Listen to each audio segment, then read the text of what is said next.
ദൈവത്തിന്റെ പരിശുദ്ധമായ നാമം മഹത്വപ്പെടുമാറാകട്ടെ. ദൈനംദിന അപ്പം എന്ന അനുദിന വചനചിന്തയിലേക്ക് ഏവർക്കും സ്വാഗതം. ഇന്ന് സെരുബാബേൽ എന്ന വിഷയത്തെ ആസ്പദമാക്കി ചില കാര്യങ്ങളെ നമുക്ക് ചിന്തിക്കാം. അതിനാധാരമായ ഒരു വാക്യം വായിക്കാം. സെഖര്യാവ് 4-ാം അധ്യായം 6-ാം വാക്യം. സെരുബാബേലിനോടുള്ള കർത്താവിന്റെ അരുളപ്പാടാണിത്, സൈന്യത്താലല്ല ശക്തിയാലുമല്ല, എന്റെ ആത്മാവിനാൽ തന്നെ എന്ന് സൈന്യങ്ങളുടെ യഹോവ അരുളി ചെയ്യുന്നു. ഇന്ന് നാം സെരുബാബേൽ എന്ന ദേവദാസനെ കാണാൻ പോകുന്നു. സെരുബാബേൽ എന്ന വാക്കിന്റെ അർത്ഥം ബാബിലോണിലെ ഒരു മുള എന്നാണ്.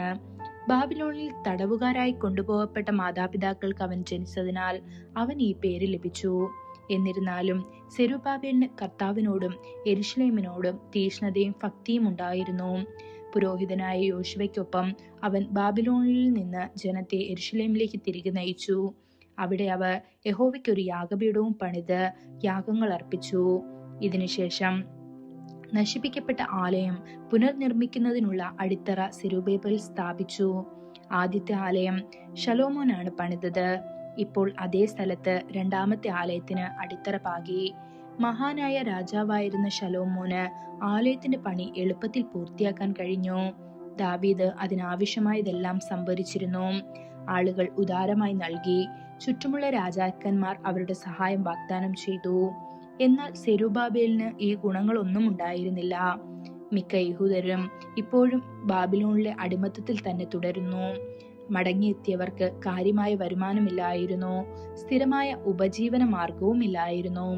ആലയം പുനർനിർമ്മിക്കുന്നതിനെതിരെ എല്ലാ വശങ്ങളിൽ നിന്നും കടുത്ത എതിർപ്പുയർന്നു. തടസ്സങ്ങളും പോരാട്ടങ്ങളും സെരുബാബേലിന്റെ ഹൃദയത്തെ ഭാരപ്പെടുത്തി.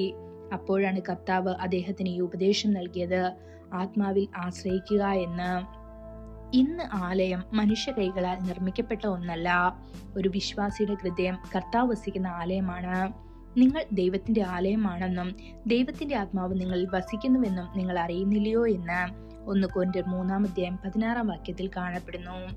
നിങ്ങളുടെ ആത്മീയ ജീവിതം ഒരു കൊട്ടാരമായും ഒരു ആലയമായും കർത്താവിനൊരു വാസസ്ഥലമായും നിർമ്മിക്കപ്പെടുമ്പോൾ തീർച്ചയായും നിങ്ങൾക്ക് നിരവധി എതിർപ്പുകളും തടസ്സങ്ങളും പോരാട്ടങ്ങളും നേരിടേണ്ടി വരും. ലോകവും ജഡവും പിശാചും നിങ്ങളുടെ വിശുദ്ധ ജീവിതത്തിനെതിരെ പോരാടും.